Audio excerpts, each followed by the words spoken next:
Welcome to another edition of Game Plan here on Boardroom. I'm joined by Stanford head football coach David Shaw. Coach, we're thrilled to have you on the show and appreciate you taking the time.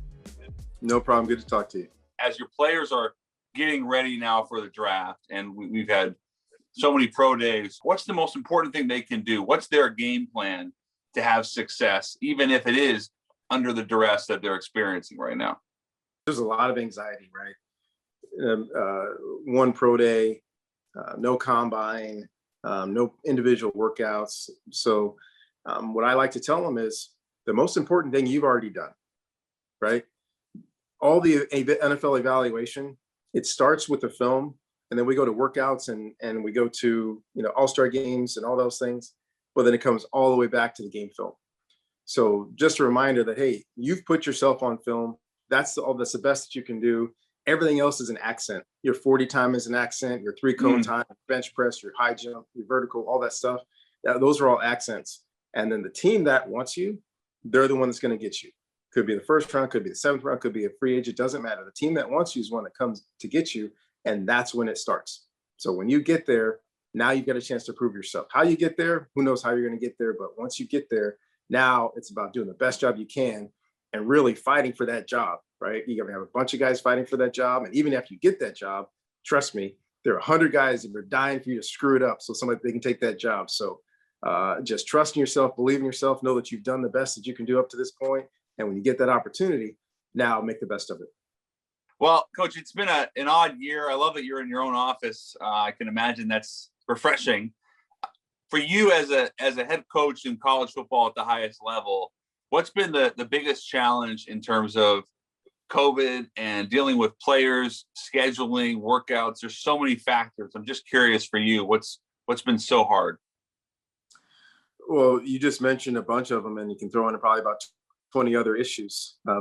It was kind of for everybody, not just me. I think for everybody, as a head coach of any sport now, it was a master class in management. Management as in not dictatorship, because there are a lot of things I couldn't dictate. You had to manage a lot of different people. You had to manage a lot of information from different sources. We had to lean on our medical professionals more than anybody as far as what we're going to do, how we're going to do it, in order to first and foremost talk to our parents, the parents of our student athletes, of how we're going to go forward, how we're going to try to keep them safe and healthy. So the medical side, the organizational side, the coaching side. Okay, how are we going to do this without being able to go in our offices? How are we going to do this without ever seeing our student athletes face to face for weeks before we go back out on the field? And when we get on the field, how can we do it in such a way that we're passing county guidelines as well as campus guidelines? And then once you got into the season, you just double everything, right? Because nobody's sharing a room, so you double your room occupancy. You got to have space on the bus, so if anybody does test positive, you don't have 7 or 8 people get contact traces, so you double the number of buses that you send. It was just a lot of organizational things that just allowed us to get to the field. Yeah, you just described a headache. Any one of those things could have been a headache. So does that lends me to my next question, which is, when you get to the field, are you now so excited to be there that it makes work easier, or are you tired because you've gone through so many hoops just to get there? The first one, because there's so many things, and I kept it core for our guys. When we first started, I said, okay, we have to get a consensus from our team. Is this worth it? Right? All the things that we're going to put on you, all the constraints and guidelines that are going to come from any place else other than me and you. What are you all okay with this? And our guys resoundingly said, we had 2 opt-outs. Our guys basically said, hey, coach, whatever we have to do, we want to play. I said, okay, that's the mentality that we're going to take. So after all the things to get to game day, most of us walked around like kids. Like we made it here, and the pregame handshake with the other coaches, every single one was the same, like, whew, all right, we got here, just like, thank God. So happy. Yeah, we made it. We made it to game day, because you heard from all over the country, different games getting canceled and postponed. And just to get to game day was so refreshing. And even though you didn't have the crowd, there were moments where you missed having the crowd, but during the game, it was still the game. And it was worth it for our guys to get there and go out there and play the sport they love. Did you reflect at all on your leadership style during this time because it was so difficult? Did it make you look internally at the type of leader you are and you want to be and continue evolving to be? Absolutely. And I obviously, I mean, I like the way that I lead. Sure, I of like course. the way that I am a head coach. This was an interesting time because so many things were unscripted, right? Most head coaches, we kind of know what we're going to do. We've got training camp mapped out to the minute. We've got the practice schedules. I've got guys' class schedules so we can make practice and meetings and everything go together. And then it's not even like a curveball. This was like a ridiculously knuckleball that dropped 3 feet. Like, not a curveball. This thing is moving and dropping to where we said, okay, hey guys, we're going to give you the schedule the night before. Because I don't know what it is at noon. I'm not going to know what it is until sometimes 9:30, 10 o'clock at night for the next day. So what it said for me is, first of all, I have to lean on other people and depend on other people, right? Medical professionals, school administration, county officials. Wait, we could do this yesterday, but we can't do it today. So we got to change it. So the bottom line was, how do we remain flexible, moment to moment, day to day, but at the same time, when it's time to play, still play at our best. Right. We couldn't let the uncertainty off the field affect what happened on the field. So relied on my coaches, relied on our leadership on our team, right? So we had great conversations with the leadership to say, hey, okay, guys, guess what? The locker room leadership is going to be huge because there's going to be uncertainty. And there's going to be uncertainty on my side, and I can't do it myself with 100 guys. The coaches can't do it. That leadership from the locker room has to happen to where if anybody starts to fray, like, hey guys, I can't handle this, one of those leaders has to come up and say, hey, guess what? All we have to do is get to the field. We just have to know what time, what to wear, what we can do, and then once we get to the field, then we've got to go. So we got great leadership in that locker room to make sure our team stayed focused, regardless of all the uncertainty off the field, and we're able to go out there and really have a heck of a year. What I'm hearing a lot is actually similar to what we heard from Scott Drew, Baylor's head coach, who obviously he came on the show before the national championship, but now that he's had it, it makes it even more resounding, which is he said, it's great to have a coach-led team. It's even better to have player-led team. And when I asked him what that meant, he really said what you just said, which is you want to have built-in leaders and that structure there so that from upperclassmen to lowerclassmen, there's a sense of trust and organization already built in, even during the hardest times. There's no question about it. We talk about it as a staff. Part of our jobs is to grow that leadership, to make sure the leaders get a chance to lead. And sometimes I have to back away so that they can lead. Head coaches can be very domineering sometimes. We have to step back a little bit and let those guys lead. But we also have to identify the next group of leaders, right? So that when those guys leave and graduate, or sometimes leave early for the professional, that next group has to be ready. Because on any good team I've ever been on any level, when I coached in the NFL, when I've been here at Stanford, when I used to play a long time ago, any really good team, you ask about the leadership and you can rattle them off. This guy, this guy, this guy, this guy. On those teams that aren't quite as good, you say, who are the leaders? You say, well, sometimes it was kind of this guy, and then we think this guy is going to be, right? But those teams that are good, you rattle off who those leaders are, right? Those great teams I was on in Baltimore, hey, Ray Lewis, Ed Reed ran the show, Jonathan Ogden, those were the guys, right? The big time Stanford teams, hey, Christian McCaffrey, Solomon Thomas, those guys ran. Blake Martinez stepped to those. So those teams, you need that leadership, but it doesn't always just happen organically as a coach. Sometimes it does, right? When a Christian McCaffrey and Andrew Luck walks on the team, you kind of just step back because they're coming in with that leadership. Other guys, you have to identify it when they're young and start to stoke it so that when it's time, they're ready. Because I experienced that once in my career, which I never want to again, where we didn't actively grow the leadership underneath the leadership. And we had a gap year where we didn't have any leadership. We had young leaders, but we didn't get them ready for that opportunity when it presented itself. So now for me, every year, I'm making sure the leaders are leading, but I'm also identifying the next group and getting those guys ready for when those other guys leave for them to take over. Who was your leader, coach? Who was your role model or mentor, if you will, growing up or even today? Well, I'm a coach's kid, so I mean, I always watch coaches. I always loved players. I always watched coaches when I was young. I mean, Chuck Noll, the Pittsburgh Steelers, kind of fiery, and they were always winning, and they always had great players. But then when the Dallas Cowboys started doing really well, also, I fell in love with Tom Landry. Always in control, always, very stoic on the sidelines. You look at him, you couldn't tell if they were winning or losing. And then I heard that he also was calling the offense and the defense and the special teams. Like, he was the master puppeteer of the entire organization. And I thought that was outstanding. And then Bill Walsh. I was fortunate enough to play for Bill Walsh and be mentored by Bill later. After I was done at Stanford, he was kind of my first mentor outside of my dad in the profession.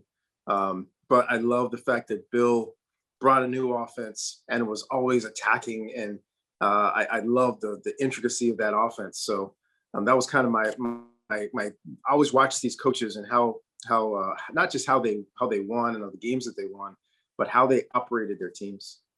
Bill Walsh, the ultimate innovator, the late great. The West Coast offense, your introduction to it was hard. This is insane. This is awesome. What was it? So I was fortunate. I was kind of got ready for Bill. Denny Green was my first head coach at Stanford, who was a receivers coach with the 49ers. So we ran that offense. Ron Turner was my first offensive coordinator. So we got that version of it, and it was great, because here I was, not the fastest receiver, right? So perfect for you. Yeah, I was the guy that had to know everything, though. So I had to play all the positions.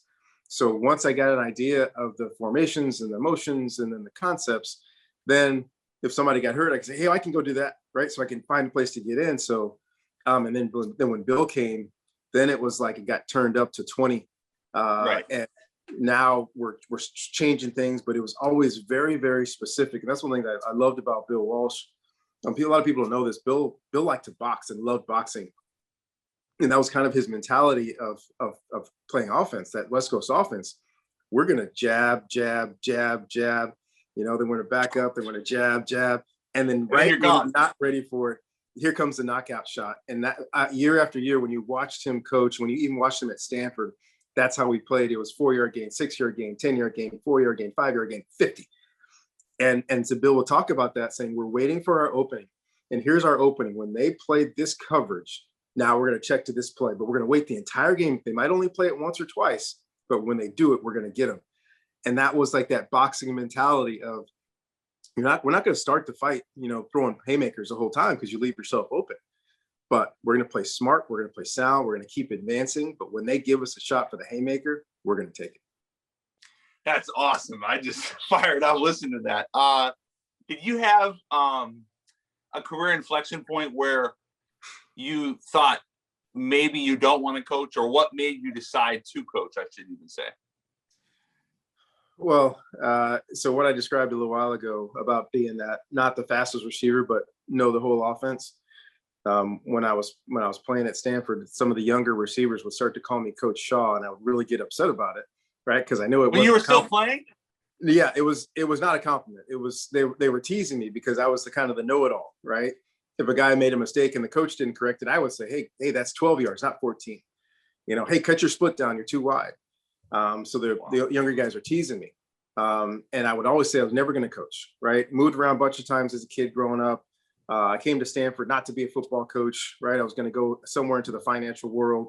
I'd done a couple of internships, and I was really excited about getting to that world. And then when I graduated, my little phrase I say, I just wasn't ready to put on a tie, right? I just wasn't ready to go into that financial world and wear a tie every day. I wanted to do it, but I wanted to take a break. So a guy named Robin Ross, who coached for my dad way back in the 70s, had a coach's position open for me at Western Washington University.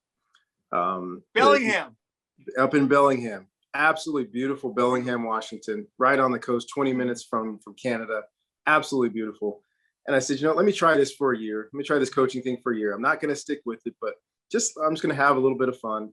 I made $5,000 the first year, so it wasn't big money I was chasing. And the first day on the grass, I fell in love with it. I said my entire life I was not going to coach football. And first day on the grass, I said, this is it. I found it. This is what I'm going to do. So it really wasn't intentional. But looking back, it's where I was leading, right? I was a sociology major, organizational behavior and social psychology, which I use both every single day as a football coach. And then the natural feel I have for the game of football and the love I have for the game of football, it all kind of merged into one that first day. And I said, I'm not doing anything else but this. Best piece of advice that you have received that still resonates for you? The best piece of advice was also the simplest. And it was before I was going to do an internship and just getting started in the profession. And my dad said, everybody says, be yourself. My dad said something interesting. He said, coach to your own personality. And I didn't really get it at the time. And then once I was in it for a while, it really hit me. There are a lot of people in this profession that try to be like someone else. And what you can never, ever forget about being a coach of any sport is the most important thing is authenticity. It's the most important thing. Even if you're a yeller or a screamer or you're a soft talker or however you coach, as long as you're being yourself, you have a chance to reach that person that you're coaching. If at any given time, that person you're coaching feels you being false, you could lose them forever. You may never get them back. If you're acting, if you're pretending, if you're trying to manipulate them, you can lose their respect and you may lose them as a player and never get them back. So my dad was just saying, hey, be real, be yourself, be real with these guys. If you can help them, they will always listen to you. And especially when I was in the NFL at a young age, right? Here's a young NFL coach. Those guys are professionals. Those guys don't care about anything but getting the next paycheck and then the next paycheck and trying to extend that career for as long as they can. And if they see you as somebody that's helping them get better, they will listen to you every time you talk. And I started off that way. And I think that's how I started to gain respect in the profession, was the guys listen to me because I knew I didn't have any ulterior motives, just to help them get that much better each day.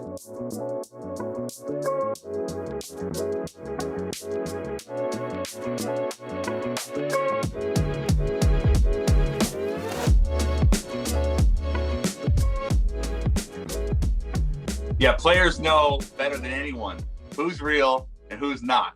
And it doesn't take long for them to figure it out. It really doesn't. Coach Shaw, I want to thank you for joining the game plan here on Boardroom. It was a pleasure having you.